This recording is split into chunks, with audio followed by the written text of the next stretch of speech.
అన్నమయ్య జిల్లా రాజంపేట పట్టణం Errabelli bypass road సమీపంలో దొంగతనం జరిగింది. బాధితుల కథనం మేరకు వివరాలు ఇలా ఉన్నాయి. ఎర్రబల్లిలో నివాసముంటున్న ఫాతిమా భాను తన బంధువులకు ఆరోగ్యం సరిగా లేకపోవడంతో రాత్రి ఇంటి నుంచి బయటకు వెళ్లింది. గుర్తు తెలియని దొంగలు ఇంట్లో ప్రవేశించి ఇంటికున్న తాళాలు పగలగొట్టి లోపలికి వెళ్లి దొంగతనం చేసినట్లు బాధితురాలు తెలిపింది.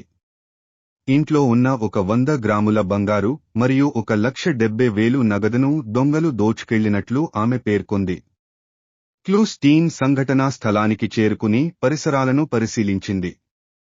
మన్నూరు పోలీసులు కేసు నమోదు చేసి దర్యాప్తు చేస్తున్నారు. నా పేరు ఫాతిమా బాను. నేను ఇంట్లోకి వచ్చి 4 నెలలు అవుతాను. రెంట్కి వచ్చినాను.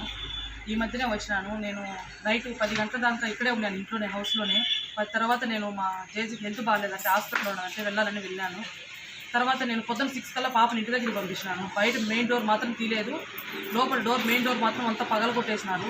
ఆ రాడ్లు అవి కూడా ఇదే ఉన్నాయి, అవి ఊరు ముట్టుకోలేదు. ఇంట్లోకి వచ్చి బీరువా అన్ని సామాన్లు మొత్తం ఏం లేకుండా మొత్తం తీసేసినారు. దాంట్లో నాది 1,70,000 అమౌంట్ ఉంది. నిన్ననే నేను తెచ్చి ఇంట్లో కూడా పెట్టింది. నేను ఫైనాన్స్ డబ్బు తెచ్చి ఇంట్లో పెట్టుకున్నాను.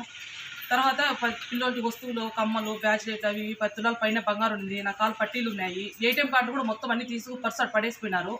ఏటీఎం కార్డులు మా ఇంటి 2 ఉన్నాయి, నాయి 4 ఉన్నాయి. అన్ని 6 ఏటీఎం కార్డులు తీసుకొని వెళ్ళిపోయినారు. తర్వాత మీరే సాయం చేయాలి నాకు. దాన్ని బట్టి మీరే చెప్పాలండి, నాకు మీరే సాయం చేయాలి. ఎవరు కనిపెట్టుకొని అంతా బాగా చూసి రాత్రి నేను 10 గంటలకు ఆటో ఎక్కేటప్పుడు కూడా చూసిన సాక్షులు ఇక్కడ ఉన్నారు. మీరే దయచేసి నాకు సాయం చేయాలి.